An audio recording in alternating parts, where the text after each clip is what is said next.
تو سب سے پہلے تو امت مسلمہ افراط اور تفریط کی شکار یہ ہے کہ کوئی اس کو جو حد سے زیادہ مطلب ہر چیز نظر بد کی وجہ سے ہو رہی ہے، بیمار بھی ہے تو نظر بد ہے، بزنس نہیں بھی چلتا تو نظر بد ہے، فلاں بھی ہے تو تمام چیزوں کو بری نظر۔ اور دوسرا وہ طبقہ ہے جو اپنے آپ کو پڑھا لکھا ہونے کا دعویٰ کرتا ہے، وہ سرے سے انکار کر دیتا ہے۔ نظر بد کیا فالتو باتیں، پرانے زمانے میں لوگ بولتے تھے کچھ بھی، ایسا کیسا ہو سکتا ہے نظر سے کچھ نکلے جا کے لگے اور بد ہو جائے، کام کیسا ہو سکتا ہے نا؟ تو یاد رکھیے نظر بد کا تعلق غائب سے ہے، نظر بد کا تعلق غائب سے ہے۔ یقیناً قرآن حدیث میں اس کی تفصیلات نہیں آتی کہ یہ کیسے نکلتی اور کیسے لگتی، کوئی تفصیلات نہیں، کیوں؟ یہ غائب کے معاملات میں، سمجھ رہے آپ؟ لیکن ہم نے دیکھا امت مسلمہ ایسی افراط و تفریط کی شکار ہے اور ایسے برے اور گھٹیا انداز سے اس کا انکار کیا جاتا ہے، اور خاص طور سے جو اس کے علاج کی ترکیب ہے، نظر بد کی جو کتاب اور سنت سے جو علاج ہے اس کی جو ترکیب ہے، اس ترکیب پر تو اتنا مذاق اڑایا جاتا ہے، اتنا مذاق اڑایا جاتا ہے، اس کی کوئی انتہا نہیں۔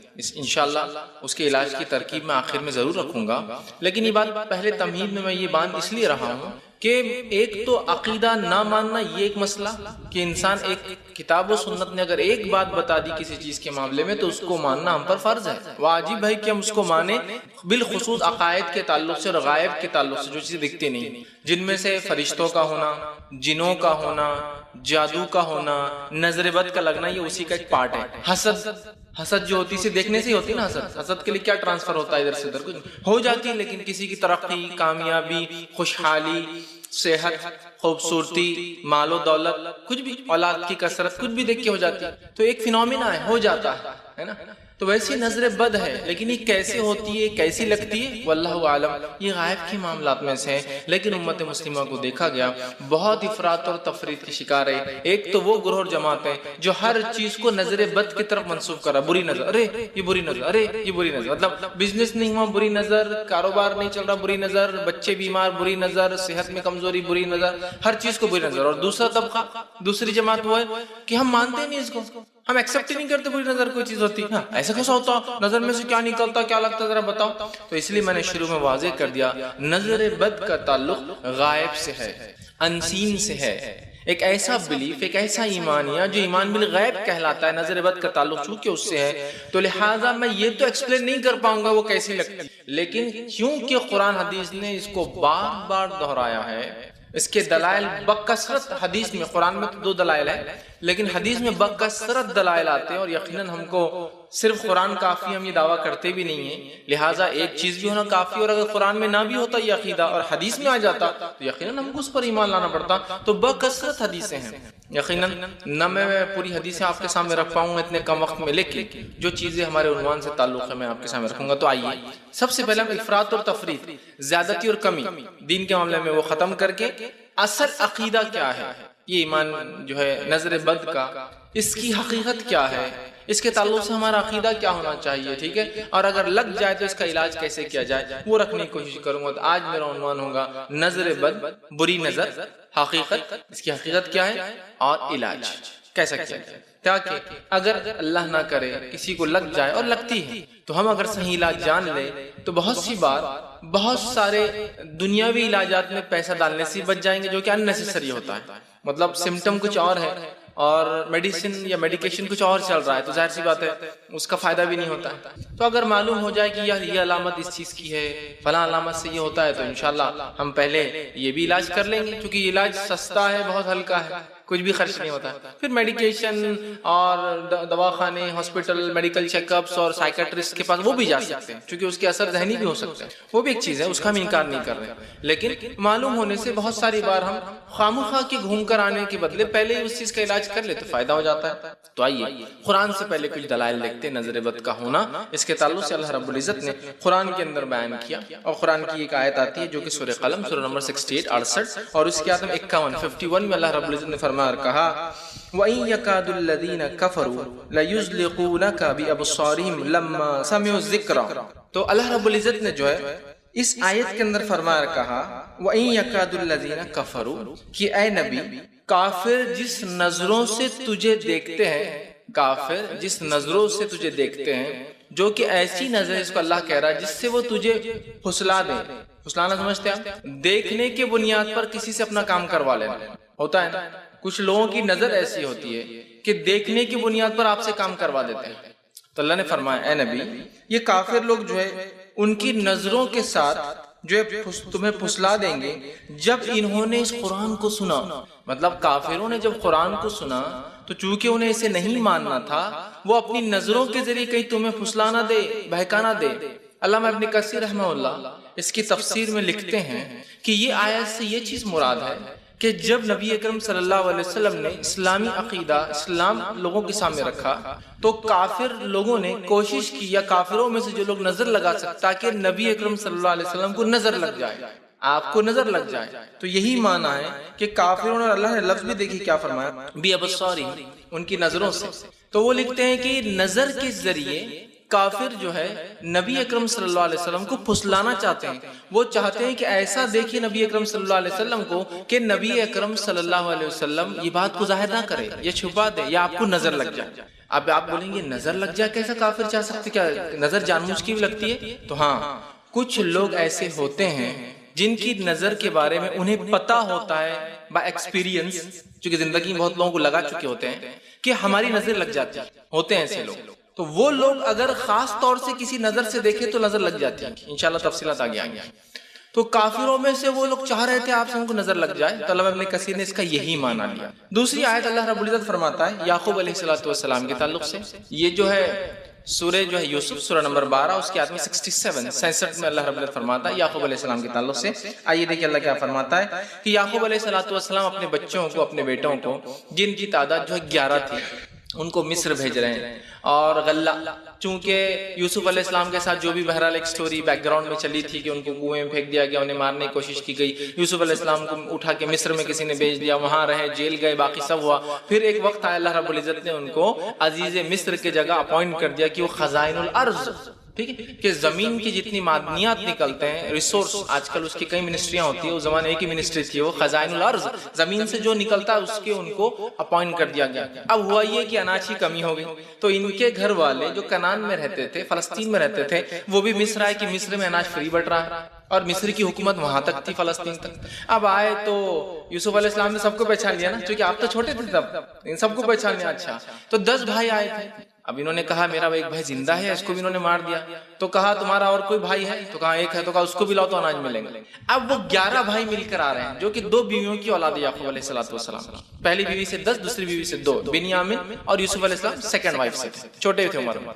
کہا لے کے آؤ اس کو. تو اب یہ جو ہے آنے لگے تو یعقوب علیہ السلام نے کہا دیکھو میرے بچوں, ایک ساتھ مت داخل ہونا ہے ایک گیٹ سے, ٹھیک.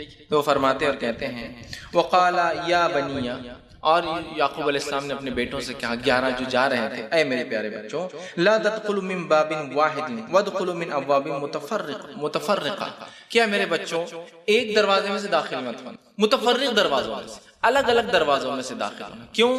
کہیں ایسا نہ ہو جب تم ایک ساتھ, خوبصورت تھے وہ دیکھنے دکھانے میں, لہیم شہیم تھے, مضبوط تھے, نبی کی اولاد میں سے تھے, ٹھیک, تو کہیں ایسا نہ ہو کہ لوگ دیکھ کر نظر بد لگا دیں, بری نظر لگا دیں. تو کہا متفرق, الگ الگ دروازوں میں سے داخل ہونا. وما اغنی عنکم من اللہ شیء, اور یاد رکھنا اللہ کی طرف سے اگر کوئی بات ہوگی تو میں اس میں کوئی تبدیلی نہیں لا سکتا ہوں. دیکھیے ایک تو کہہ رہے ہیں احتیاط کرنا, الگ الگ دروازوں میں سے جانا, اس کے بعد بھی اگر کچھ برا ہونا ہو تو ہم کچھ نہیں کر سکتے, وہ اللہ کی طرف سے ہوگا. تو کہہ رہے ہیں کہ اللہ کی طرف سے ہوگا تو پھر تو ہم کچھ نہیں کر سکتے. ان الحکم الا للہ, اس لیے کہ حکم تو اللہ کی طرف سے ہے تمام چیزوں کا. پھر فرماتے ہیں علیہ توکلت, اور ہمیں چاہیے اسی پہ ہم توکل کریں. وعلیہ فلیتوکل المتوکلون, اور تمام بھروسہ کرنے والوں کو, توکل کرنے والوں کو اللہ پر ہی توکل کرنا چاہیے. تو یہاں یعقوب علیہ السلام تدبیر دے رہے ہیں, دیکھو فرسٹ میجر کیا لینا ہے, سیفٹی میجر, ساتھ مت جاؤ, الگ الگ جاؤ. لیکن الگ الگ جانے کے بعد بھی تقدیر میں جو لکھا ہے وہ ہم نہیں بدل سکتے. بچوں اگر لگنا ہے, نظر ہونا ہے برا, تو تم الگ جاؤ یا ایک ساتھ جاؤ گے. اس سے ایک بات یہ بھی پتہ چلی, ہم جو احتیاط انسانی لیول پہ کر سکتے ضرور کریں, اس کے بعد جو ہونا ہے وہ تقدیر. ایک جگہ آئل گرا ہوا ہے, لوگ گر سکتے اس سے, تو انسانی میجرز کیا ہے, ہم کیا کر سکتے ہیں, اس سے مٹی ڈال سکتے ہیں. ریت مت ڈالیے ورنہ ریت سے گاڑی اور سکیڈ ہو جائیں گے کسی کی. یاد ہے, مٹی ڈالیے, مٹی جذب کر لیں گے, جگہ پہ بیٹھ جائیں گے, اس کو کھینچ کے ہٹا دیجیے. سمجھ رہے آپ, یہ ہمارا ہے. اس کے بعد بھی جس کو گرنا ہوگا وہ گریں گے. لیکن ہم یہ نہیں کہہ سکتے ارے جس کو گرنا ہوگا وہی گریں گا باقی نہیں گریں گے. انسانی کوشش کر لیجئے پھر اللہ پر توکل، یہ معنی ہے. تو یعقوب علیہ السلام نبی تھے اور آپ سکھا رہے عقیدہ کہ دیکھو بیٹے تدبیر کر لو، دنیاوی اعتبار سے ایک دروازے سے مت جاؤ، نظر بد لگ سکتی ہے. آپ کوئی کہہ سکتا ہے اس میں نظر بد کا کام پورے مسئلے میں آیا، آیت میں کہیں بھی نہیں ہے. اب آئیے اس کی تفسیر دیکھنا پڑیں گے ہم کو، اور یہ بڑی اہم چیز ہے کہ ہم صحابہ کے طریقے پر ہر چیز میں کتاب اور سنت کو اعلیٰ فہم صحابہ کے طریقے پر، اور ان کے بعد کی جو دو خاص نسلیں صحابہ ملا کے 3 نسلیں، سب سے خیر جو ہے صحابہ، تابعین ان کے اقوال دیکھتے ہیں. اس تعلق سے علامہ ابن کثیر رحمہ اللہ اس کی تفسیر میں لکھتے ہیں، تفسیر ابن کثیر کے اندر وہ کہتے ہیں اور فرماتے ہیں ابن عباس اور محمد بن کعب، ابن عباس رضی اللہ عنہ تو یہ تو صحابی ہو گئے جن کی تفسیر پتھر کی لکیر ہے ایک طرح سے.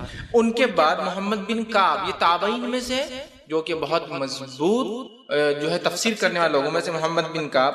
مجاہد جو کہ ان کے شاگرد خاص ہیں ابن عباس رضی اللہ عنہ کے، جنہوں نے ان کی تفسیر کو جمع بھی کیا تفسیر مجاہدی کے نام سے، ٹھیک، جو کہ 4 جلدوں میں الحمدللہ اردو زبان میں چھپ بھی چکی. بہرحال تو مجاہد، زہر، ٹھیک، اسی طرح جو ہے قتادہ، سدی، یہ وہ نام ہیں تابعین کے جو تفسیر میں ایسا ہو ہی نہیں سکتا کہ نام آپ کبھی نہ سنے. قتادہ نے کہا، زہاق فرماتے ہیں، سدی کا قول، یہ وہ ہے جو کبار تابعین میں بالخصوص تفسیر میں ماہر رکھتے ہیں. مطلب ایک صحابی اور باقی تابعین رحمہ اللہ یہ فرماتے ہیں. اور کچھ لوگ مطلب جو رضی اللہ عنہ صحابہ بھی ہے اور جو ہے رحمہ اللہ مطلب جو تابعین میں سے، انہوں نے کہا کہ یعقوب علیہ السلام نے اپنے بیٹوں کو نظر لگنے کے خوف سے خوف زدہ ہوئے تھے، کیونکہ وہ بیٹے خوبصورت، خوش نظر اور خوش منظر تھے، مطلب دیکھنے میں اچھے تھے، نظر میں اچھے بھرتے تھے، اس طرح سے وہ دکھ رہے ہیں، مطلب خوبصورت تھے. لہذا یعقوب علیہ السلام اس بات سے ڈرے کہ کہیں لوگ ان کے بیٹوں کو نظر بد کے ذریعے نقصان نہ پہنچائے،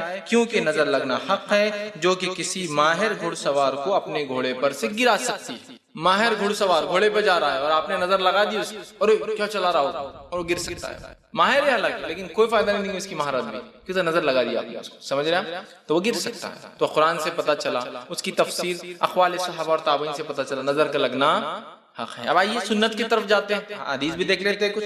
تو یہ ایمان لانا ضروری ہے اور اس کی کوئی گنجائش نہیں ہے کہ ہم انکار کریں صرف اپنی عقلوں کی بنیاد پر جو بہت ویک اور کمزور ہوتی ہے. ہماری عقلیں تو کبھی کبھار دنیا کی پیچیدہ مسائل نہیں سمجھ پاتی، ہوتا ہے نا.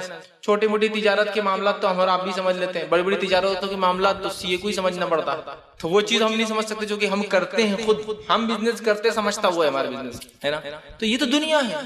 تو ایسے غائب کے بہت سارے معاملات ہیں جو ہم نہیں سمجھ سکتے، تو یہاں قرآن نے کہہ دیا ہم کوئی ماننا. اب آئیے حدیث کی طرف ہم چلتے ہیں. نبی اکرم صلی اللہ علیہ وسلم فرمائے، صحیح مسلم کی روایت آپ نے فرمایا اور کہا عین الحق، نظر کا لگنا حق ہے. کیا فرمایا آپ نے؟ عین الحق، نظر کا لگنا حق ہے. ولو کان شیء سبق القدر سبقت العین، اگر کوئی چیز تقدیر پر سبقت لے جاتی، تقدیر سے آگے جاتی تو وہ نظر ہوتی. نظر کا لگنا حق ہے. اگر کوئی چیز تقدیر سے بھی آگے جا سکتی، جاتی نہیں، جا سکتی، کسی کو اجازت ہوتی اللہ کی طرف سے، تو وہ کس کو ہوتی؟ نظر کو. مطلب نظر بھی اگر لگتی ہے تو تقدیر میں ہے تو ہی لگتی ہے، لیکن اگر سبقت لے جانے کی کسی کو اللہ صلاحیت دیتا تو عین نظر کو ہوتی ہے. تو کہا اگر کوئی چیز سبقت لے جاتی تقدیر پر تو وہ نظر ہوتی ہے. پھر فرمایا وَإِذَا اسْتُغْسِلْتُمْ فَاغْسِلُوا، تو اگر تمہیں غسل کہنے کا کہا جائے تو غسل کر لو. اب یہ غسل کہنے کا کہا جائے تو غسل کر لو کیوں کہا گیا نظر کے ساتھ؟ یہ اس کا علاج ہے، انشاءاللہ میں آگے تفصیلات میں علاج کے طریقے میں رکھوں گا یہ غسل کیوں کہا گیا اور یہ کیسے ہوتا ہے، ٹھیک ہے، اور کیوں لوگ اس کا مذاق اڑاتے ہیں. جیسے میں نے کہا نا بہت سارے لوگ اس کی علاج سے بڑا مذاق اڑاتے ہیں، خاص طور سے جن کا ایمان حدیثوں پر کمزور ہوتا ہے، یا اپنے آپ کو جو اہل قرآن کے نام سے دعویٰ کرتے ہیں جو حقیقت میں منکر حدیث ہوتے ہیں، وہ بڑا مذاق اڑاتے ہیں یہ علاج کا طریقہ. یہ کوئی طریقہ ہے کہ خود اس میں گندگی شامل اور آپ بول رہے سے علاج ہوتا ہے، ٹھیک ہے. تو بہرحال ہم انشاءاللہ وہ دیکھیں. تو کہا اگر تم سے غسل کا کہا جائے تو تم غسل کرو. تو کسی مومن کے لیے جائز نہیں ہوگا کہ اس کے بھائی کو نظر لگ جائے اور اس سے کہا جائے کہ غسل کرو اور وہ نہ کرے. کیوں کرے اس کا میں تفصیلات آگے دے رہا ہوں، اور کون کرے دونوں آئیں گے. اسی طرح جو ہے آگے ایک حدیث کے اندر آتا ہے، نبی اکرم صلی اللہ علیہ وسلم فرماتے ہیں، یہ متفق علیہ روایت ہے، صحیح بخاری اور صحیح مسلم کی حدیث ہے. ام سلمہ رضی اللہ عنہا سے روایت ہے کہ ایک دفعہ رسول اکرم صلی اللہ علیہ وسلم ان کے گھر تشریف لائے، ان کے گھر پر آئے تشریف لائے، اور ان کے پاس ایک بچی بھی تھی جس کے چہرے پر پیلاہٹ اور کمزوری تھی. چہرہ یلو پیلا ہو چکا تھا اور کمزوری، یہ جو آنکھیں تھی یہ بلیک ہو چکی تھی، حلقے پڑے ہوئے تھے، بلیک ہو چکی. چہرہ پیلا، آنکھوں میں حلقے، جو ایک نارمل آدمی کے نہیں ہوتا. چہرہ نارمل اور حلقے ہوتے ہیں کبھی کبھار زیادہ چیزوں کو دیکھنے سے، یا کوئی ایسا کام جس میں کنٹینیوسلی آنکھوں کا یوز ہوتا ہے، یا مانیٹرز کو دیکھنے سے، کیمراز، وہ ہوتا ہے وہ تو ایک چیز ہے. لیکن وہ نارمل بچی تھی، اس کو نہیں تھا ایسا، اور چہرہ پیلا اب نارملٹی یاد رکھی، اور آنکھیں میں حلقے پڑے تھے. تو اس پر جو پیلاہٹ اور کمزوری تھی، رسول اللہ صلی اللہ علیہ وسلم نے ارشاد فرمایا اور کہا اس پر دم کرو کیونکہ اس پر نظر کا اثر ہے. اس پر دم کرو کیونکہ اس بچی پر نظر کا اثر ہے. مطلب نظر سے نظر بد یاد رکھی، جو اردو میں ہم لوگ بولتے ہیں عام طور سے. اس پر نظر کا اثر ہے، مطلب اس کو نظر لگی ہے، اس چیز کو آپ دیکھو. یہ نبی اکرم صلی اللہ علیہ وسلم نے ان سے فرمایا. تو یہ حدیث ہی واضح کرتی ہے کہ نظر کا لگنا حق ہے، اور آپ صلی اللہ علیہ وسلم نے اس بچی کے لیے نظر کا علاج کرنے کا حکم دیا دم کے ذریعے. ٹھیک. اب جس کی نظر لگتی ہے ادھر کی، وہ آدمی حاسد ہوتا ہے، حسد کرنے والا. جب کوئی نعمت کو دیکھتا ہے تو اللہ کا ذکر نہیں کرتا، اس کو دعا نہیں دیتا، اور وہ حسد کی وجہ سے اس کی نظر سامنے والے کو لگ جاتی ہے. جیسا کتنی اچھی گاڑی چلا رہا ہے، کتنا اچھا گھر ہے، اللہ کا کوئی ذکر بھی موجود نہیں ہے، اور نہ ہی دعا بھی دے سکتے ہیں. یا تو اللہ کا ذکر کرے، ماشاء اللہ کتنا اچھا گھر ہے، یا تبارک اللہ برکت دے سے گھر میں. دونوں چیزیں ہونا، ایک تو ذکر یا تو دعا. ٹھیک ہے. تو کچھ نہیں پڑا، نظر لگ سکتی ہے. گھوڑ سوار گھوڑے پہ آپ نے کہہ دیا اور کتنا اچھا چلا رہا، اور آپ کا دل میں تھا کہ کاش میں چلا سکتا، یہ کیوں چلا رہا، اسی کیا اوقات یا حیثیت، وہ ہو جاتا ہے. ٹھیک. تو نظر جو ہے حاسد کی لگتی ہے، جو حسد کرتا ہے. ٹھیک. اب آپ بولیں گے اس کی لگی مطلب یہ حاسد، ایسا نہیں. ہم سب میں کچھ نہ کچھ مادہ حسد کا ہوتا ہی ہے. انسان ہے نا، پاک نہیں ہوتے ہم لوگ. ٹھیک ہے. تو حاسد، تو جس کی نظر لگتی ہے وہ حاسد ہوتا ہے. اب جس کی نظر لگتی ہے، مطلب جو بری نظر جو لگاتا ہے، اسے عائن کہتے ہیں. عائن جس کی نظر لگی، اور معین کہتے ہیں جس کو نظر لگی. مطلب جس نے لگایا، جیسے حاسد کہتے جلنے والے کو، اور محسود کہتے ہیں جس کو نظر لگی. حاسد جلنے والا، محسود جس پہ جلا. تو ویسی طرح عائن مطلب جس نے نظر لگایا، معین جس کو نظر لگایا. لیکن یہ بات یاد رکھیے، ہر حاسد جو ہے وہ معین جو ہے عائن نہیں رہتا. مطلب ہر حسد کرنے والے کی نظر نہیں لگتی، لیکن جتنوں کی نظر لگتی وہ تو پکا ہے کہ حسد کرنے والے ہیں. یہ بات سمجھ لی ریلیشن. ہر حاسد کی حسد نہیں ہوتی. ایسا بہت سی بار کتنے اچھے فلاں نہیں ہوگی، یہ تو ہے. ہر حاسد کی جو ہے حسد سامنے والے کو نہیں لگتی، یا نظر سامنے والے کو نہیں لگتی، لیکن جتنوں کی نظر لگتی ہے وہ یقیناً حاسد ہوتے ہیں. سمجھ گیا بات کو؟ یہ ریلیشن ان کے. تو حسد بنیاد ہوتی ہے، اور کبھی کبھار اکڑ بھی بنیاد ہوتی ہے نظر کی، کہ میرے مقابلے میرے سامنے کا، سمجھ رہا، اور نظر لگ جاتی ہے. مطلب ایک انسان حسد کے ساتھ ساتھ اکڑ رکھتا ہے کہ میرے جیسا کوئی گاڑی نہیں چلا سکتا، میرے جیسا گھر کوئی نہیں بنا سکتا، میرے جیسے بچوں کی تربیت کوئی نہیں کر سکتا، میرے جیسے بچوں کوئی نہیں پڑھا سکتا، میرے اتنا خوبصورت تو مارکیٹ میں ہی نہیں. ہر چیز میں اپنے آپ کو، یا تو وہ حاسد ہے یا تو اکڑ ہے. اب جب اس میں یہ چیز ہوتی تو سامنے لوگ جب ارے اس نے، اور نظر لگ جاتی ہے. چونکہ یہ اکڑ بھی حسد کی بنیاد پر ہوتی، اسی لیے اللہ رب العزت نے حاسد کی حسد سے بچنے کی ہمیں دعا سکھائی.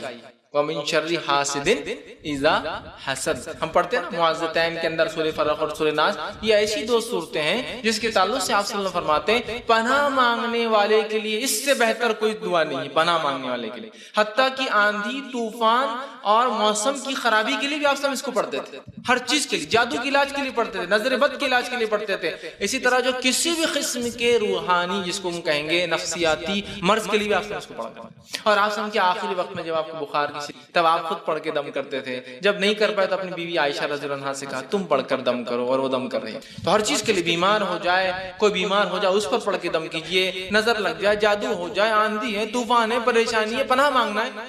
شروع کر دی سورہ فلق و ناس، جس کو معوذتین پناہ مانگنے والی ہے. اللہ سے اتنی زبردست دعائیں یہ دو جس سے ہم پناہ مانگتے ہیں. ٹھیک ہے. تو اب جو ہے حسد کرنے والے سے ہم کو قرآن نے پناہ مانگنا، اس لیے کہ حسد کرنے والا ہی نظر بھی لگا دیتا ہے. لیکن ہر حاسد جو ہے وہ عین نہیں ہوتا، لیکن جتنے لوگ عین ہوتے، نظر جن کی لگتی ہے وہ حاسد ہوتے ہی آٹومیٹیکلی. ٹھیک ہے. تو اس چیز کو ہم سمجھیں. اب نظر لگانے والوں کی دو قسمیں ہوتی ہیں، 2 ٹائپس. پہلا وہ آدمی جس کو پتا ہے میری نظر لگتی ہے.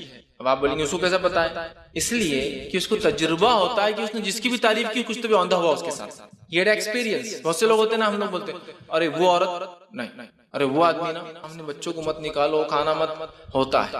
اور وہ آدمی جس کو پتا ہے کہ میری نظر جلدی لگتی ہے، تو وہ پہلی قسم حاسد. آئین جسو کہیں گے. اس کی پہلی قسم کیا ہے نظر لگانے والے کی؟ وہ نظر لگانے والا جو حاسد ہے اس کو پتا ہے میری نظر لگتی بھی ہے. اور دوسری قسم وہ حاسد ہے جس کو پتہ نہیں میری نظر لگ سکتی.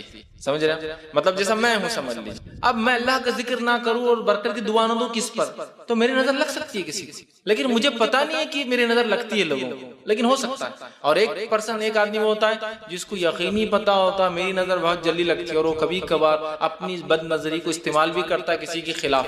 اچھا اس کا ہے چلو میرے کو لے کے چلو, اور دیکھ لیتا ہے اور نظر لگا دیتا ہے. سمجھ رہے ہیں؟ تو یہ 2 ٹائپس ہوتے ہیں نظر لگانے والوں کے. ٹھیک ہے, ہمیں چاہیے کہ اللہ سے ہمیشہ پناہ مانگے, اور چاہے وہ لگانے والا, اور اگر ہمیں یہ پتا ہے کہ ہماری نظر کس کو لگتی ہے تو بھی اللہ ہمیں فوراً پناہ مانگے سورہ فلق سورہ ناس سے کہ اللہ میری نظر کسی. سمجھ رہے بات کو؟ اور حسد کے جذبے کو اپنے ہم دبانے کی کوشش کریں. ٹھیک. اب بڑوں کے بنسبت, ایلڈرز کے بنسبت جو ہے بچوں کو, چلڈرنس کو نظر جلدی لگ جاتی ہے. بڑوں کے بنسبت بچوں کو جلدی لگتی ہے. آئیے اس کے تعلق سے ایک دلیل ہے جو کہ صحیح مسلم کی روایت ہے. نبی اکرم صلی اللہ علیہ وسلم ایک دفعہ جو ہے جعفر رضی اللہ عنہ, جعفر بن ابی طالب جو کہ علی بن ابی طالب رضی اللہ عنہ کے بھائی اور آپ صلی اللہ علیہ وسلم کے سگے چچیرے بھائی, یہ حضرت علی سے بڑے, سب سے بڑے. حضرت علی جو ہے وہ 3 بھائی تھے, ٹھیک, جن میں یہ سب سے بڑے, جن کو جعفر طیار عام زبان میں کہتے ہیں, اس لیے کہ ان کے ایک جنگ میں دونوں ہاتھ شہید ہو گئے تھے. تو آپ نے اپنے منہ سے جھنڈا پکڑا, دشمن نے آپ کی گردن بھی کاٹ دی. تو اللہ کے رسول نے فرمایا میرا بھائی جعفر جو اللہ نے اسے جنت میں ڈال دے گا,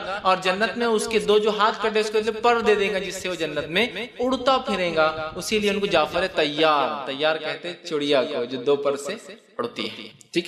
تو ایک بار ان کے گھر گئے, جب اپنے بھائی جعفر کے گھر گئے رضی اللہ عنہ جو ہے ان کے گھر گئے تو ان کے بچوں کو دیکھا تو اسماء بنت جو ہے امیس رضی اللہ عنہا سے دریافت کیا کہ کیا معاملہ ہے. ان کی اہلیہ تھی, کہا کیا معاملہ ہے, یہ میرے بھائی کے بچے اتنے دبلے پتلے کیوں ہیں؟ میرا بھائی تو اچھا کماتا ہے, سب کچھ برابر ہے گھر میں, پھر کیا بات ہے میرے بھائی کے بچے اتنے دبلے پتلے کیوں ہیں؟ ٹھیک, وہ صحت مند کیوں نہیں ہے؟ دوسرے بچے اس طرح صحت مند رہتے ہیں. ٹھیک, دریافت کیا کیا معاملہ ہے کہ اپنے بھائی کے جو ہے اولاد کے جسم دبلے پتلے دیکھ رہا ہوں, کیا انہیں کوئی مشکل ہے, بھوک, بیماری, تکلیف وغیرہ کوئی مشکل ہے, کیوں ایسے ہو جا رہے ہیں؟ تو درپیش ہے تو جو ہے اسماء بنت امیس رضی اللہ عنہ نے عرض کیا اور فرمایا جی نہیں, لیکن انہیں بہت جلدی نظر لگ جاتی ہے اللہ کے رسول. تو آپ صلی اللہ علیہ وسلم فرمایا اور کہا اسماء رضی اللہ عنہ سے اور بات کی اور تاکید کی, فرمایا ارشاد فرمایا ارقیہم, ان پر دم کر, ان پر دم کر. اور پھر اسماء بنت امیس رضی اللہ عنہ نے پھر اللہ کے رسول صلی اللہ علیہ وسلم کی خدمت میں دم کے الفاظ پیش کیے, کیا میں یہ پڑھ کر دم کروں؟ تو آپ صلی اللہ علیہ وسلم نے جو کہا کہ ہاں ان الفاظ کے ساتھ ان پر دم کر. اب دم کیا ہے یہ بات بھی جان لیں. دم کا معنی یہ ہوتا ہے کہ انسان وہ کلمات پڑھے جن کلمات کے پڑھنے سے یا تو قرآن یا تو حدیث میں بات آتی ہے کہ اس سے شفا ملتی ہے, فائدہ ہوتا ہے, چاہے جن جادو کا اثر ہو تو, نظر بد ہو تو, یا اس کے علاوہ کوئی اور نفسیاتی مرض ہو تو اس کا علاج ہو سکتا ہے. تو ان چیزوں کو پڑھ کر ہمیں اپنے آپ پر دم کرنا چاہیے. دم کہتے ہیں ایسے پھونکنے کو جس پھونک کے ساتھ تھوک بھی اڑے اور پھر اس چیز کو آپ دم ملیے یا پھر سیدھے پھونکیے, یا جس جگہ تکلیف کر کے اس جگہ ہاتھ لگائیے, اس جگہ ملیے, اس کو کہتے ہیں دم. اور اگر خود دم نہ کر سکے تو دوسرے سے دم کرانا بھی سنت ہے. نبی اکرم صلی اللہ علیہ وسلم اپنی آخری بیماری میں جس کے بعد آپ اٹھ نہ سکے اپنے آپ پر سورہ فلق سورہ ناس دم کرتے تھے. جب یہ طاقت نہ رہی تو اپنی جو ہے بیوی سے کہا, عائشہ رضی اللہ عنہا سے, ہماری ماں سے کہا اور فرمایا تم کرو. اور حضرت عائشہ فرماتی میں دم کر اللہ کے رسول صلی اللہ علیہ وسلم کے جسم مبارک پر ہاتھ پھیر رہے تھے. ٹھیک ہے, اور یہ بڑی اہم چیز ہے یہ دم جو کرتے اور ہاتھ پھیرتے ہیں. آج بہت ساری تھراپیز ہیں جو لوگ جانتے ہیں, الٹرنیٹ میڈیسنز جو ہوتے ہیں, الٹرنیٹ تھراپیز, اس میں ایک تھراپی ہے کہ صرف سہلایا جاتا ہے تکلیف کے حصوں اور اس سے علاج ہوتا ہے. تو آپ نے بتا دیا دم کر کے سہلانا ہے, ہاتھ کو پھیرنا ہے, ٹھیک ہے, جسم پہ تکلیف والی جگہ پر بہرے. تو آپ نے کہا دم کر.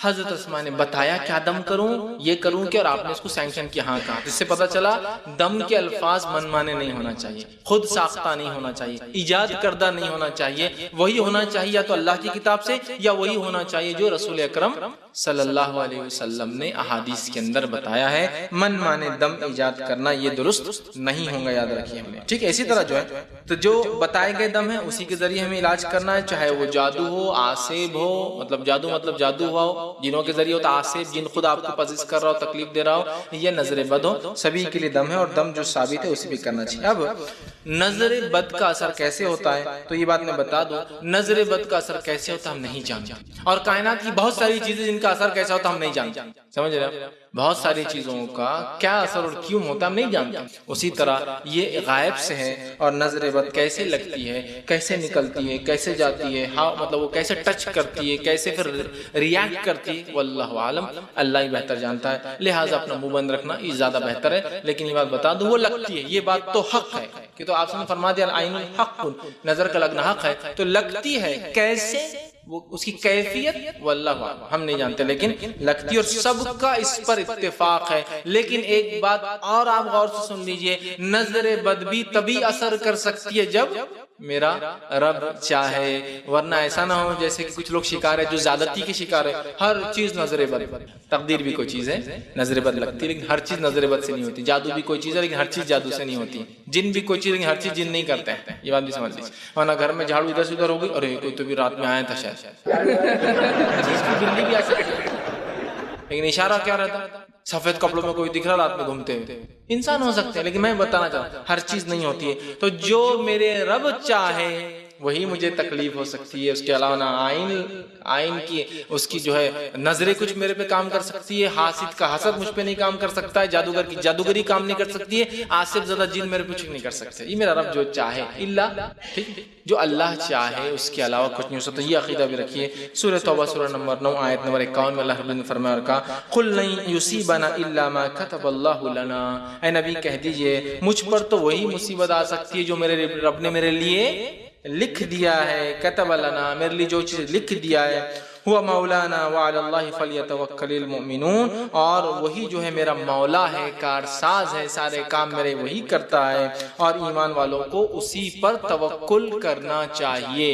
تو یہ بات واضح ہو گئی، نظر بد ہے، اب ہم اس کو سمجھ گئے وہ کیسی لگتی ہے، یہ حق ہے، لیکن ہر چیز اس سے نہیں ہو سکتی اللہ کے جو اللہ تعالیٰ چاہے۔ اور سنن ترمذی کی جو جامع ترمذی کی ایک روایت ہے، عبداللہ ابن عباس رضی اللہ عنہ چھوٹے تھے، آپ صلی اللہ علیہ وسلم نے ایک تعلیم دے کہا اے پیارے بچے اس بات کو یاد رکھنا، ساری دنیا بھی اگر جمع ہو جائے اور چاہے کہ تیری کوئی مدد کرے تجھے فائدہ پہنچائے، نہیں پہنچا سکتی مگر جو لکھا گیا ہے، اور ساری دنیا بھی تیرے خلاف کھڑے ہو جائے اور تجھے کوئی نقصان پہنچانا چاہے تو نہیں پہنچا سکتے سوائے جو تیرا رب چاہے۔ تو آئین بھی نظر بھی اگر لگیں گی نظر بد تو وہ اللہ کے حکم سے، اس بات کو ہم یاد رکھیے، ورنہ نظر بد کو ہم کو ایک سپر پاور نہ کریٹ کر دیا الگ سے، جیسا کچھ لوگ شیطان کو ایک پاور بنا دیتے ہیں، نہیں شیطان بھی یہ کر، اللہ کے حکم کے بغیر شیطان بھی کچھ نہیں ہے، فرشتے بھی کچھ نہیں ہیں، انسان بھی کچھ نہیں ہے، نظر بد بھی کچھ نہیں ہے، جادو بھی کچھ سمجھ رہا۔ تو جو میرا رب چاہے، رب ہم کو آزماتا ہے مختلف طریقوں سے، بیماریاں دیکھ کر تاکہ ہمارے گناہ معاف ہو جائے نا۔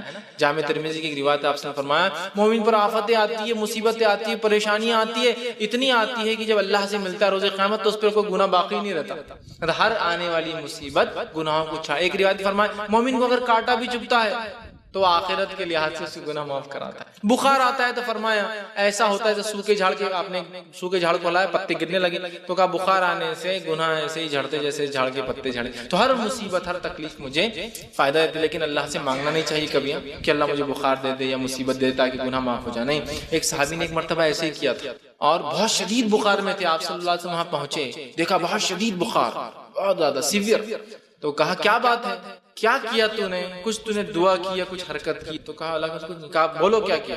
تو کہا میں نے ایک دعا کی اللہ سے۔ کیا دعا؟ تو کہا میں نے اللہ سے دعا کی اللہ جو کچھ آخرت میں میرے لیے ہے وہ اس کے بدلے وہ گناہ کی سزا مجھے دنیا میں دے دے۔ تو آپ نے کہا اسی کا نتیجہ ہے تیرے کو جو بخار آ گیا، مطلب بخار گناہوں کو معاف کراتا۔ پھر اللہ کے رسول نے فرمایا تو نے یہ کیوں نہیں کہا ربنا آتنا فی الدنیا حسنۃ وفی الآخرۃ حسنۃ وقنا عذاب النار، یہ دعا کر اے اللہ میری دنیا بھی اچھی کر، میری آخرت بھی اچھی کر، اور میرے کو جہنم کے آنکھ سے بچا۔ یہ مت مانگ کہ اللہ میرے کو دے دے جو دنیا میں، معاف کر دے، اللہ معاف کر سکتا ہے نا۔ یہ کیوں کہنا کہ اللہ جو میں نے کیا گناہ مجھے سزا دے دے، یہ بھی کہتا ہے اللہ وہ معاف کر دینا، ختم ہی کر دے اکاؤنٹ کو۔ اللہ تعالیٰ کے لیے کیا ہے، چاہے تو ختم کر دے پورا اکاؤنٹ میرا گناہ کا، ہے نا۔ تو بہرحال آپ سب نے یہ کہا، تو مصیبت جو بھی آتی نظر بد کے ذریعے، جادو کے ذریعے کوئی کرتا ہے، جن شیاطین کرتے ہیں، اللہ انشاءاللہ مومن کو سب چیز کا اجر دیں گا، لیکن علاج کا طریقہ کتاب و سنت کے مطابق ہی ہو، ٹھیک۔ اسی طرح جو ہے جو بھی اللہ چاہیں گا بہرحال وہی معاملہ ہو سکتا ہے، اور کسی انسان پر جو نظر بد کیسے اثر کرتی ہے وہ ہم نہیں جانتے، اس کی تفصیلات نہیں۔ اب نظر بد کی پہچان کیا ہے تھوڑا سا وہ بھی دیکھ لیتے ہیں۔ ہاؤ ٹو ڈیٹیکٹ، کیسے معلوم ہو کہ نظر بد کسی کو لگی ہے؟ چند باتیں آپ کے سامنے میں رکھ دیتا ہوں۔ نظر بد سے کیا ہوتا ہے؟ غیر معمولی تبدیلی یا تغیر، جس کو تغیر سمجھتے ہیں طغیانی، جیسا کہ ایک ندی ہے اس میں پانی نہیں ہے اور اچانک باڑھ آ گئی، ہوتا ہے نا کبھی بہت سے لوگ اس میں مر جاتے ہیں، بہہ جاتے ہیں گھر بار، کیونکہ 8 مہینے ندی سوکھی ہوتی، 4 مہینے پانی، لیکن اچانک گرمی کے موسم میں اس کو طغیانی، اچانک سوکھی ندی میں باڑھ آ گئی، سمجھ رہا؟ اچانک کسی علاقے میں بارش ہی نہیں ہو رہی لیکن پانی ایسا آ رہا نالوں میں کہ نالے بھر کر جا رہے ہیں، تو کوئی آدمی سیفٹی بھی نہیں کرتا، بارش آتی ہے تو آدمی سیفٹی کرتا ہے کم از کم، ہوتا ہے تو اچانک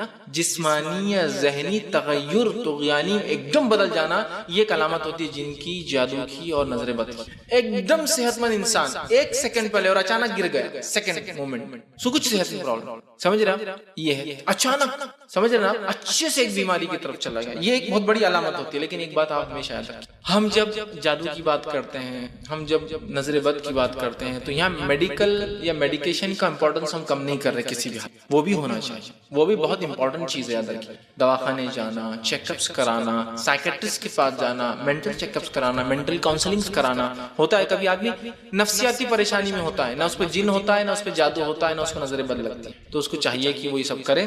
ہمارے پاس ہمارے ماحول میں میڈیکل چیک اپ تو بہرحال کر لیتے ہیں ہم لوگ، سائیکٹرسٹ چیک اپ کا بہت بڑا مسئلہ ہے۔ ایسا بہت سے لوگ میرے پاس آتے ہیں مشورہ، تو میں کہتا ہوں دیکھیے یہ مشورہ میں دینے سے پہلے یہ کہوں گا ایک سائیکٹرسٹ کاؤنسلنگ آپ کر لیں، پاگل تھوڑی ہو فیس بک میں آپ دواخانے میں بھیج رہے ہیں۔ اور حالت یہ ہے کہ ایک مرتبہ میں ایک دواخانے کے پاس سے گزر رہا ہوں، پاگلوں کا ایک دواخانہ ہے، مینٹل ہاسپٹل ہے جیسا لوگ، تو وہاں 2 لوگ وہاں سے نکل رہے ہیں، میں ان کو سلام بھی کر رہا ہوں تو منہ چھپا کے بھاگ رہے۔ مطلب ہمارے معاشرے میں، ہند پاک میں، انڈیا پاکستان میں حالت یہ ہے، سائیکٹرسٹ کاؤنسل تو دور، صرف ایک سائیکٹرسٹ کے دواخانے یا کمپاؤنڈ میں جانا بولے تو برائی کی علامت ہے، لوگ دور سے کیا بولیں گے، لوگوں میں پاگل تو نہیں ہوگا، بھاگو یہاں سے۔ دواخانے سے نکلتے کو مل گئے، بھائی میں نہیں پاگل ہوں، میں دیکھنے آیا تھا۔ بھائی نے ایک سوال کیا نماز میں تلاوت کے اعتبار سے، تو میں نے کہا کہ قرآن کی ترتیب جب لکھا جائے گا، مصحف بنے گی، چھاپی جائیں گا، تو اس میں تو چینج نہیں ہوگی۔ بھائی کا کوشچن ہے کہ نماز میں کیا اس کی ترتیب چینج کی جا سکتی ہے، اس کو فالو کرنا ہے؟ فار ایگزامپل جو سورہ پہلے ہے، سورۃ العصر وہ پہلے 3 نمبر کا سورہ ہے، اور سورہ اخلاص 12 نمبر کا سورہ ہے، تو کیا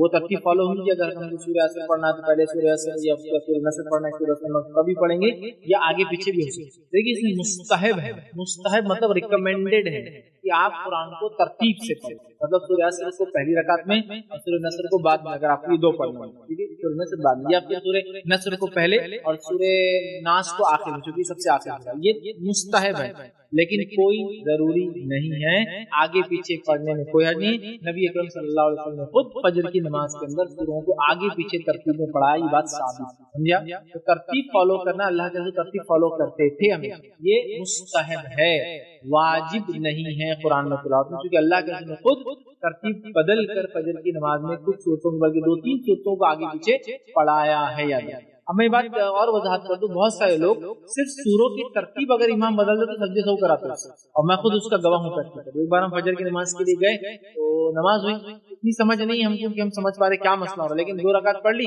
ایک صاحب اٹھے جو بزرگوار تھے، انہوں نے کہا اٹھ جاؤ، ترتیب آگے پیچھے ہوگی، بولے پھر سے نماز ہی نہیں ہوتی، بولے ایسا ہے، واجب نہیں، واجبات چھوٹتے پہ جاتے سجدے سہو، یہاں تو کچھ ہی نہیں ہونے، بولے پھر سے پھر 2 رکعت پڑھے، اب بیچارے امام صاحب نے پھر غلطی کر لی، پھر آگے پیچھے سورہ پڑھ لی، پھر بولے رک جاؤ، پھر پڑھنا ہے، پھر پڑھے، تو ماشاءاللہ اس دن ہم نے فجر کی 6 رکعت فرض پڑھ کے آیا، ٹھیک، صرف سوروں کی ترتیب چینج ہے، لیکن سوروں کی ترتیب چینج کر سکتے آپ، مسئلہ نہیں ہے، مستحب ہے کہ آپ جو ہے ترتیب میں پڑھیں، ضروری نہیں ہے، یہ معاملہ سوروں کے تعلق سے ہو سکتا ہے اور ایک ہی سورے کی 2 آیتوں کے تعلق سے بھی ہو سکتا ہے، جیسا مثال کے طور پہ آپ نے پہلے شروعات میں سورہ بقرہ کی آیت نمبر 255 پڑھی، آیت کرسی پڑھ لی پہلی رکعت میں، بڑی ہے، بعد میں دوسری رکعت میں اس سے پہلے کچھ آیتیں پڑھ لی، کوئی ٹھیک ہے مسئلہ نہیں، لیکن مستحب ہے کہ سوروں کو بھی، ان کی آیتوں کو بھی ترتیب میں پڑھا جائے۔ اچھا، ترتیب سے مراد میں آپ سے نا آیت الکرسی، پھر دوسری کچھ آیتوں کا ایک سیٹ آپ نے پڑھا، میں بالکل یہ نہیں کہہ رہا ہوں کہ پہلی دوسری آیت پڑھ کے پھر پہلی آیت پڑھو، یا 5ویں پڑھو پھر 4تھی پڑھو، پھر یہ نہیں بولنا چاہ رہا ہوں، سیٹ آف آیات بھی اگر آپ پڑھیں، آیت الکرسی ایک بڑی آیت ہے، ایک بھی پڑھ لے تو کافی ہوتی ہے رکعت میں، اس کے بعد اب سیٹ آف سیکنڈ آیت ہے جہاں سے بھی آپ پڑھ سورہ بقرہ میں، اگر وہ پیچھے کی بھی ہو جائے تو ہر جگہ الٹا پڑھنا ہی ہوتا ہے، ترتیب فالو کرنا یہ مستحب ہے، لیکن آگے پیچھے نہیں ہونا چاہیے۔ کہ ایک یہودیوں کو دیے گئے انبیاء نے قتل کیا انبیاء، اور ایک دیے گئے نبی نصارہ کو انہوں نے خدا بنا دیا. مطلب دونوں ہی الگ الگ ڈائریکشن، ایک حد سے پیچھے رہ گیا تو ایک حد سے آگے بھاگ. جو ان کی رائٹس تھے، جو ان کا حق تھا، وہ چھوڑ کر ایک نے اتنا دیا کہ بولے یہ تو اللہ ہی ہے نبی کو، اور ایک نے کیا کیا، نبیوں کو قتل کیا جا رہا ہے دھڑلے سے. یہ نبی نے برابر فتویٰ نہیں، ایک بات اپنے دل سے خلاف کرا دو، سمجھ رہا بات. تو بہرحال یہود نے انبیاء کو قتل کیا، معمولی سمجھا، اور نصارہ نے جو نبی ان کو دیے گئے اسلام خدا بنا دیا. گاڈ یا ون ود گاڈ، جو بھی بولیے، خدا یا خدا کے ساتھ ایک. ہم نے دونوں سے پناہ مانگی کہ مغضوب والے راستے بھی نہیں چلنا ہے اور ظالم. تو ہم کو ایک طرح سے اللہ رب العزت نے ایک گائیڈ لائنز دے دیا، سب سے منیمم دعا بتا دی کیا ہے کہ ہمیں کیا کرنا ہے، سیدھے راستے پر چلنا ہے، انعام والوں کے طریقے پہ چلنا ہے، اور دو لوگوں کے طریقے سے. اگر اتنا ہم سمجھنے، اس لیے میں نے کہا دنیا اور آخرت کی کامیابی اس دعا کے اندر، کہ ہم نے سمجھ لیا کہ ہمیں کیا کرنا ہے، سیدھے راستے پہ چلنا ہے. قرآن جو بتاتا ہے ہمیں ان لوگوں کے راستے پہ چلنا جن پر انعام ہو، انبیاء کے طریقے، بالخصوص صلی اللہ علیہ وسلم کے طریقے پہ، اور اس کا صدیقین، شہداء، صالحین کے طریقے پہ چلنا ہے. یہ کر لیا تو دنیا کی کامیابی، آخرت کی کامیابی ہوگی. اور دو لوگوں کے راستے سے بچنا ہے، مطلب انہوں نے جو شر یا سرکشی یا برائی یا جو کام کیا وہ ہم کو نہیں کرنا ہے. بس اگر یہ نہیں کہ تو ہم خود بخود ان کے راستے پہ ہو جاتے ہیں. مطلب ایمان لانے کے بعد صراط مستقیم پہ اگر ہم ہیں اور اس کے بعد انعام والے لوگوں کے طریقے پہ چل رہے ہیں، تو دو چیزوں سے بچنا ہے ہم کو. وہ کیا ہے، جس طرح سے یہود نے کیا، اگر یہ کر لیتے ہیں انشاءاللہ ہم ان دونوں سے بچ گئے اور یہ لوگوں کے طریقے پہ چل گئے تو دنیا بھی کامیاب. ابھی انعام والوں کی راہ کیا ہے اور کیسی ہے، یہ صراط مستقیم کیا ہے. قرآن اب شروع ہو رہا ہے، اس کے سورہ فاتحہ کے بعد شروع ہو رہا ہے کہ یہ ہے وہ صراط مستقیم جو حدیث کے اندر جامع ترمذی کے آگے قرآن جو بلاتا ہے لوگوں میری طرف آؤ. صراط مستقیم، یہ صراط مستقیم پہ قائم رہنے کا ایک ہی ذریعہ، کوئی ذریعہ، کوئی کتاب، قرآن. آؤ اے لوگوں میری طرف، اے لوگوں میری، اور وہ صراط وہی سیدھا راستہ. ہمیں قرآن کو تھامنا ہے. اگر اہدنا الصراط المستقیم دعا کر، صراط الذین انعمت علیہم، انعام والوں کی راہ. کیا انعام والوں کی راہ، کیا کیا انہوں نے؟ قرآن اٹھا لیا. سورہ بقرہ اسلام کا واقعہ چل اسلام کے ساتھ لوگوں نے. ہمیں وہ حرکتیں اپنے نہیں کرنا چاہیے چونکہ ہم آخری امت ہے، لہٰذا دوسرے نبی کا تذکرہ اب ہمارے وہ لائق اتباع نہیں ہے. محمد صلی اللہ علیہ وسلم پہ چلنا ہے. ہم نے کوئی بھی کام اس کے ساتھ، وہ لوگوں نے اپنے ہمیں وہ کوئی حرکت، وہ کوئی کام، وہ کوئی خصلت، وہ کوئی کیریکٹر اپنے اندر نہیں پیدا کرنا ہے جو یہود کے اندر تھا، جس کے اللہ کا غضب ہوا ان پر. کوئی بھی چیز نہیں کرنا جو انہوں نے کیا، کسی بھی شکل میں انہوں نے کیا، ہمیں نہیں کرنا. ہمیں کچھ نہیں، ورنہ پھر کیا ہوگا، نتیجہ وہی ہوگا. ہمیں جو ہے ہر اس چیز کی خلاف ورزی کرنا ہے جو انہوں نے کیا، اس لیے کہ انہوں نے اپنی کتاب کی خلاف ورزی ان کو کرنے کو کہا گیا تھا. انہیں کہا جا رہا ہفتے دن مت کرو شکار، تو کر رہے ہیں. ہمیں ان کی مخالفت. نبی اکرم صلی اللہ علیہ وسلم ساری زندگی ہوئی، حتیٰ کہ جب آپ مدینہ پہنچے، مدینہ پہنچنے کے بعد پوچھا یہودی روزہ رکھتے ہیں 10 محرم کو، کیوں؟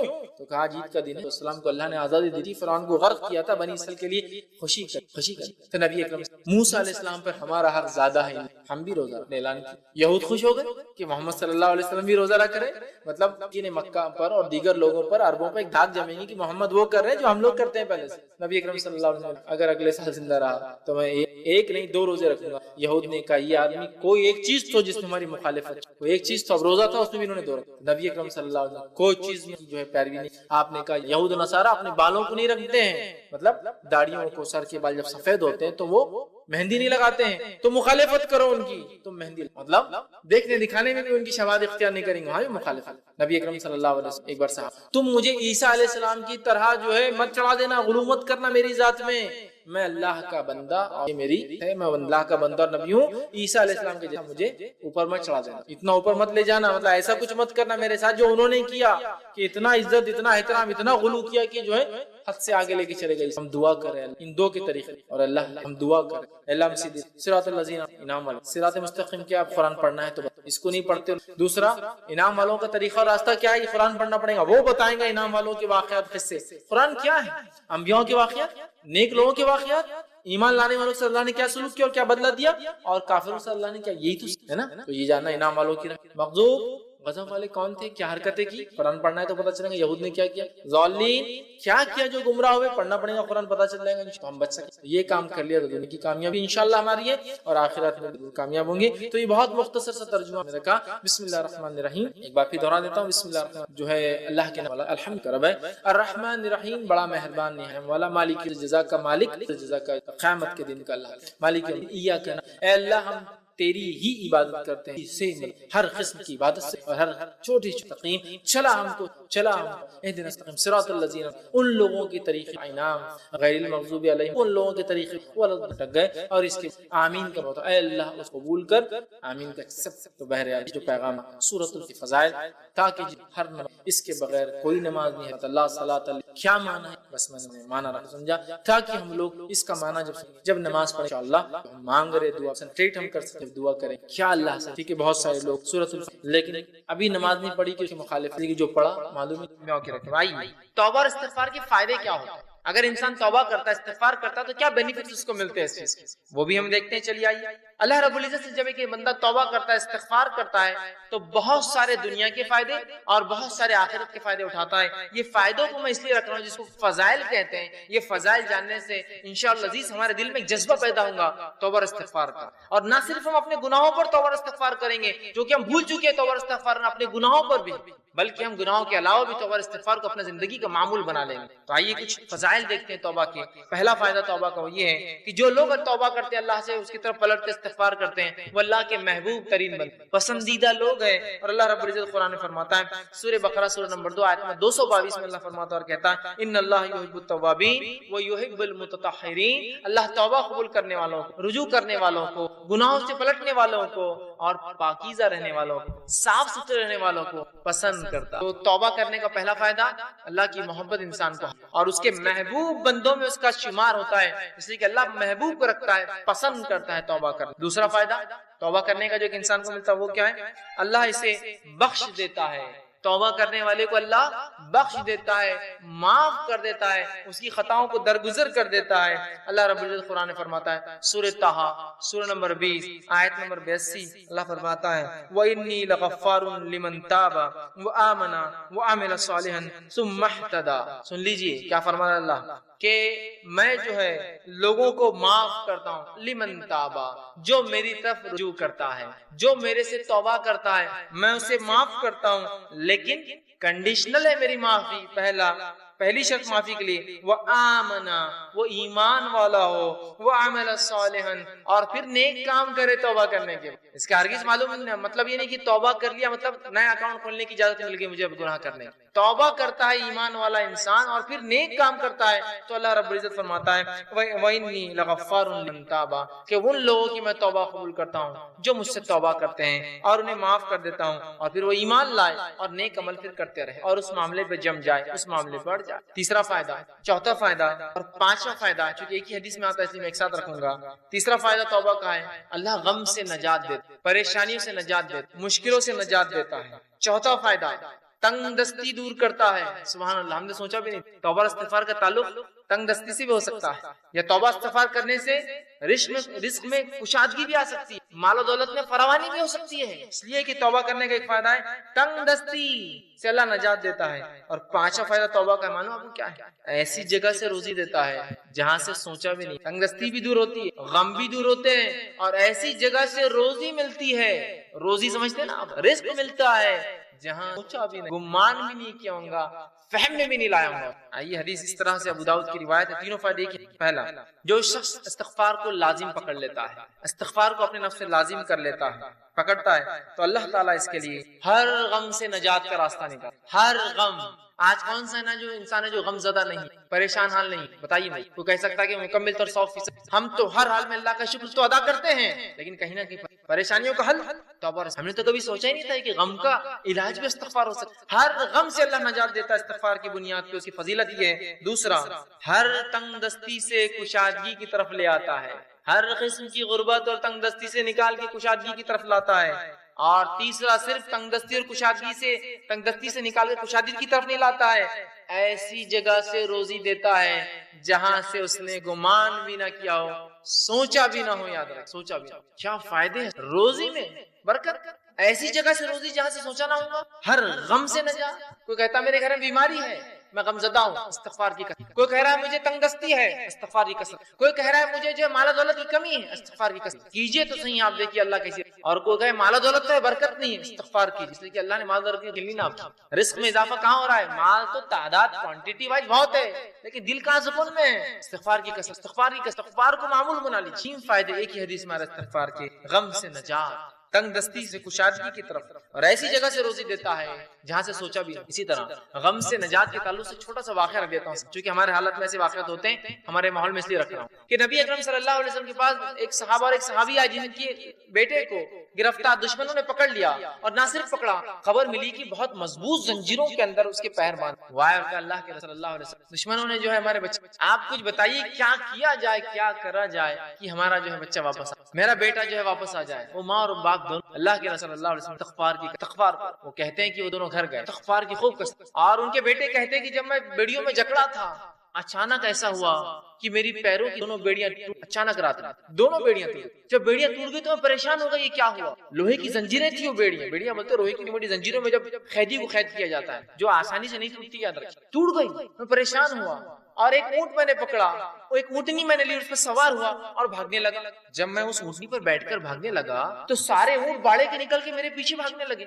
اب چونکہ مجھے تو جان بچانے تھی، میں نکل گیا اور پورے اونٹ بھی پیچھے بھاگنے لگے. اور اس کے بعد وہ اپنے گھر آئے، والدین خوش ہو اٹھے، والدین سے ملاقات کی، اور اللہ کے رسول کے پاس اس بچے کو لے کر اللہ کے رسول ہمارا بیٹا گھر واپس آ گیا ہے، استغفار کی برکت بچہ واپس آ گیا. ہر غم تھا نا بیٹے کے گھومنے کا، اللہ نجات دیتی، بیٹا واپس دے. پھر کہا اللہ کے رسول اب یہ اونٹوں کو کیا کریں، چونکہ بھاگنے کے لیے میں نے دشمن کی اونٹنی لے لی تھی نا، جان بچانے کے لیے جو اونٹنی لی گئی تھی وہ دشمن کی تھی. اور کہا وہ ایک نہیں، وہ اونٹنی کی وجہ سے کئی اونٹ پیچھے آ گئے میرے.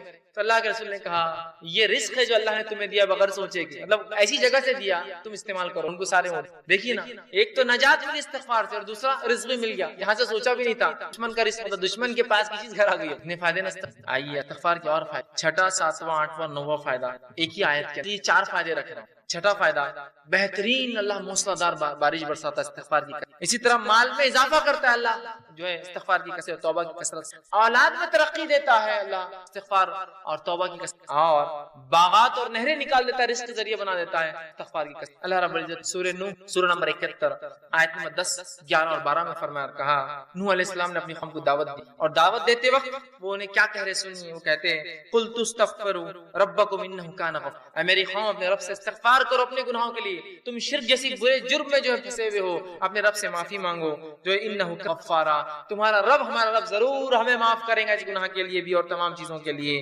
یرسل السماء علیکم، اور جب تم توبہ کرو گے تو آسمان سے موسلا دھار بارش برسائیں گے جو نفع بخش ہوتی ہے، نقصان دہ. یرسل السماء علیکم مدرارا، کس وجہ سے؟ ایمان لانے کے بعد اگر استغفار کرو گے تو آسمان سے بہترین موسلا دھار بارش برسائیں گا. پھر فرمایا وَيُمْدِدْكُمْ بِأَمْوَالٍ وَبَنِينَ، اور تمہیں مال میں، دیکھیے مال کا سیدھا لفظ ہے، رزق کا لفظ ہے، رزق میں مال اولاد سب آتا ہے. وَيُمْدِدْ، تمہیں بڑھاوا دیں گا، مالی و بنین، مال میں، روپی اور پیسے میں، اور لڑکوں میں اضافہ کریں گا. انسان کیا چاہتا ہے اپنے لیے؟ کہا تم چاہتے ہو نا رب سے اولاد اور لڑکے، تو اس میں اضافہ کریں گا تمہارے. جو لوگ بے اولاد ہو استغفار کی قسم، بارش نہیں ہو رہی ہے استغفار کی قسم، کیونکہ نوح علیہ السلام کہہ رہے ایمان کے بعد استغفار کرو گے تو بارش برسائیں گا، مال و دولت میں اضافہ کریں گا، اولاد عطا فرمائیں گا. پھر فرمایا وَيَجْعَلْ لَكُمْ جَنَّاتٍ وَيَجْعَلْ لَكُمْ، اور تمہارے لیے بہترین باغات میسر کر دیں گا، اور صرف باغات نہیں بہترین نہریں جاری کر دیں گا کہ نہ صرف کھیتی ہو، پانی والی کھیتی ہے تمہیں. 4 فائدے دیکھیں استغفار کے کیسے، بارش کا بہترین برسنا.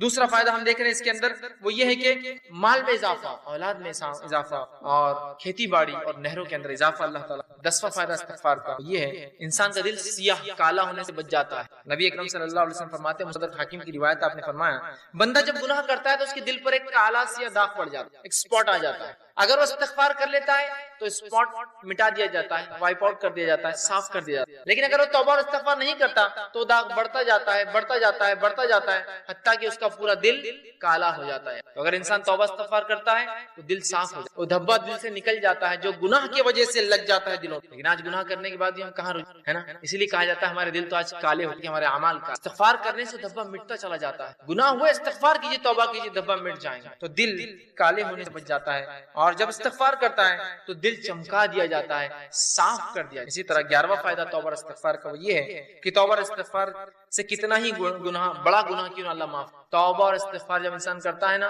کتنا ہی بڑا گناہ آپ نے اور ہم نے کیوں نہ کیا ہو، اللہ معاف، کتنا ہی بڑا۔ اور سب سے بڑا دنیا میں گناہ کون سا ہے؟ اللہ کے ساتھ شرک کرنا۔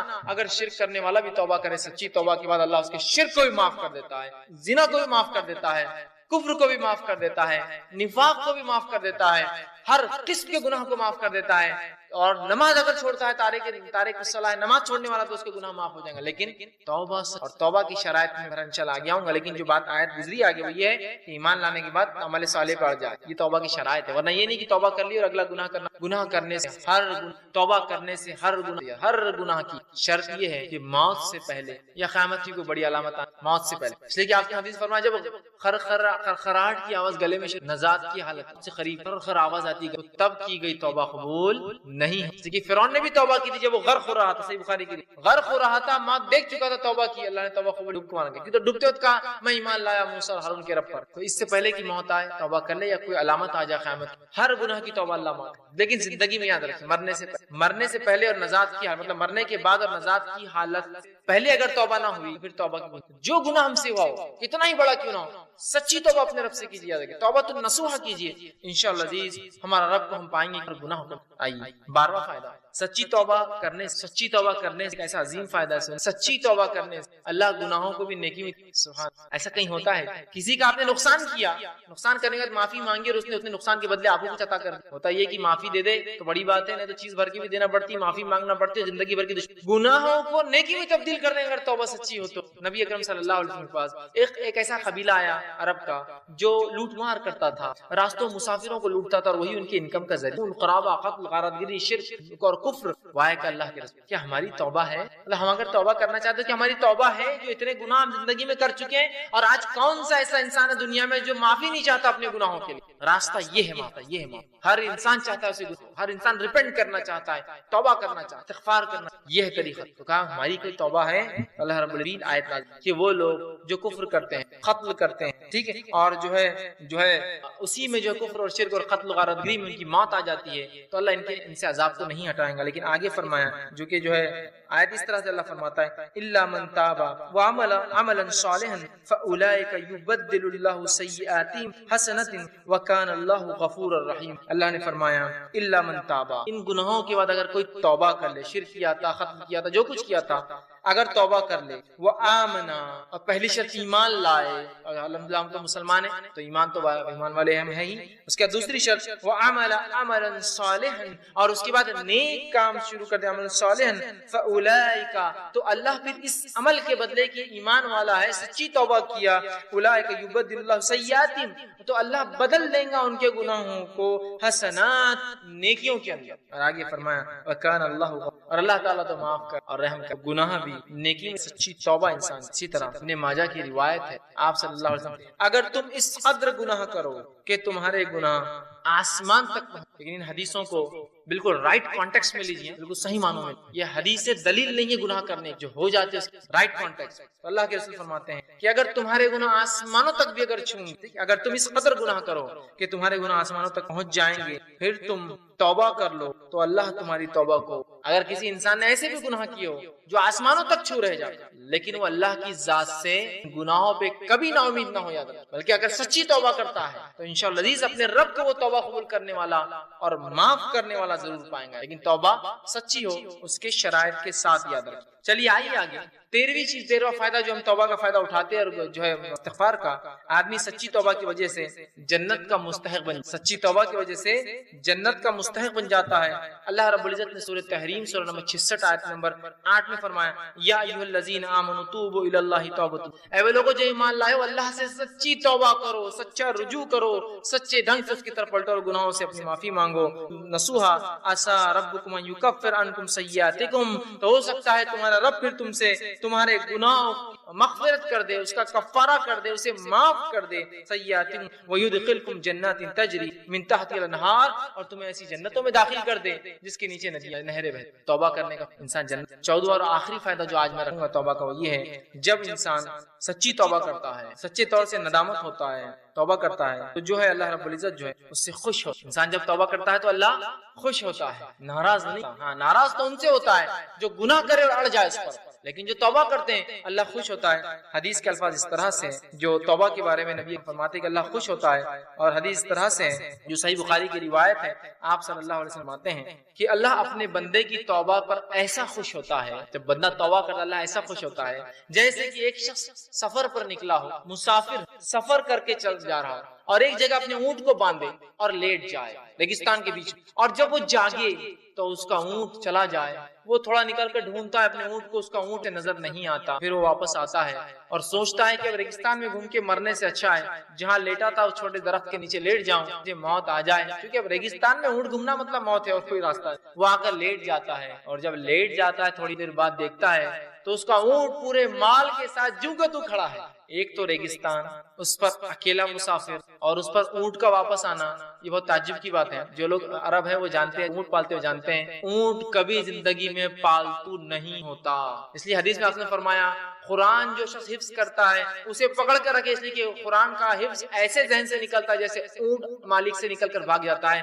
ایک اونٹ کو آپ 100 سال پالیے، 100 سال بعد رسی ایک بار کھلی ایسے بھاگے گا کہ کبھی واپس لو، لیکن اس کا اونٹ واپس مال کے ساتھ آ جاتا ہے۔ اسی لیے خوشی کی بات کر، اور وہ خوشی سے جھوم اٹھتا ہے اور کہتا ہے خوشی میں، اے اللہ میں تیرا رب اور تو میرا بندہ، خوشی میں، کیونکہ اس کو سمجھتا نہیں کیا بولوں اس خوشی کے اندر، تو کہتا ہے اللہ میں تیرا رب اور تو میرا بندہ۔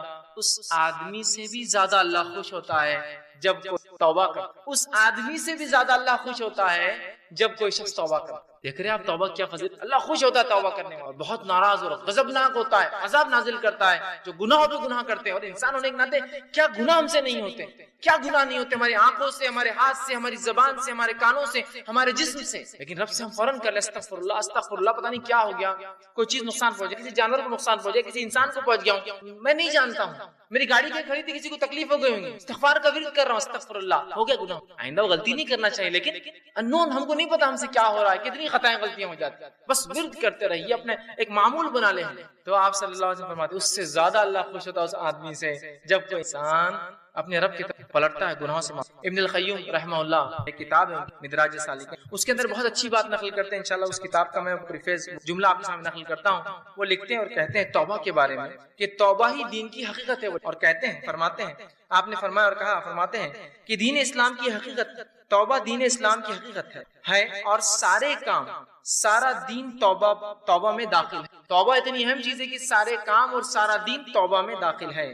یہی وجہ ہے کہ توبہ کرنے والا اس بات کا مستحق ہے کہ اللہ تعالیٰ کا وہ دوست قرار دیا جاتا ہے، کیونکہ اللہ تعالیٰ توبہ کرنے والوں اور پاک صاف رہنے والوں کو دوست رکھتا ہے، کہ تو اللہ جس سے محبت کرتا ہے مطلب وہ اللہ کا دوست ہے نا، توبہ کرنے والوں سے اللہ محبت کرتا ہے مطلب اللہ کے دوست ہے۔ اس کا مطلب توبہ دین کا بہت اہم حصہ، بلکہ وہ کہتے ہیں بلکہ مکمل دین اسلام مکمل توبہ کے اندر ہے۔ پھر وہ آگے لکھتے ہیں اللہ تعالیٰ اپنے ان بندوں سے محبت رکھتا ہے جو اس کام کو بجا لائے جس کا اس نے حکم دیا ہے، اور اسے ترک کرے، ان کاموں کو چھوڑ دے جس سے اس نے منع فرمایا ہے۔ تو گویا توبہ کا مفہوم یہ ہے کہ جن کاموں کو اللہ تعالیٰ نے ظاہری اور باطنی طور پر ناپسند فرمایا ہے، فرماتا ہے انسان ان سے رجوع کرے، توبہ کرتے ہوئے ایسے کاموں کو اختیار کرے جنہیں اللہ تعالیٰ ظاہری اور باطنی مطلب اوپنلی اور کلوزلی، چھپا ہوا سیکرٹلی اس کو پسند کرتا ہے۔ فرماتا ہے اس اعتبار سے توبہ ایک جامع لفظ ہے، اور اسلام، ایمان اور احسان اس توبہ میں مکمل طور سے داخل ہے، اور یہ تمام مقامات کا احاطہ کیے ہوئے، اسی لیے یہ ہر مومن کے مقصود کی ابتدا بھی ہے کہ وہ توبہ کرے، اور انتہا بھی ہے، خاتمہ بھی اسی پر ہو کہ وہ توبہ کرے۔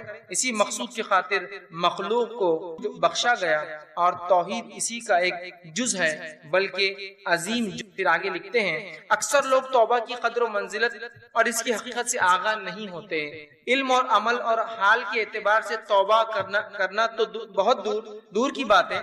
اللہ تعالیٰ توبہ کرنے والوں سے اسی لیے محبت رکھتا ہے کہ ساری مخلوق میں وہی ہیں جو اس کے خاص بندے ہیں، توبہ کرنے والے خاص بندے ہیں، گناہ گار تو سارے ہی خاص ہیں۔ اگر توبہ اسلام کے تمام احکام اور ایمان کے کامل حقائق کی جامع نہ ہوتی تو اللہ تعالیٰ اپنے بندے کی توبہ پر اس قدر مسرت کا اعلان نہ کرتا۔ اگر توبہ بہت اہم چیز نہ ہوتی تو وہ حدیث میں وہ نہیں آتا کہ ایک آدمی جس طرح سے خوش ہوتا ہے اللہ ویسا خوش ہوتا ہے۔ اعلان اظہار نہ فرماتا تمام مقامات، وہ احوال جن کے بارے میں لوگ گفتگو کرتے ہیں، وہ سب توبہ ہی کی تفصیلات اور اس کی آثار کے نتائج ہیں۔ تو توبہ کے بارے میں اتنی پیاری بات لکھتے ہیں کہ ہر چیز کا تعلق اسلام کا توبہ سے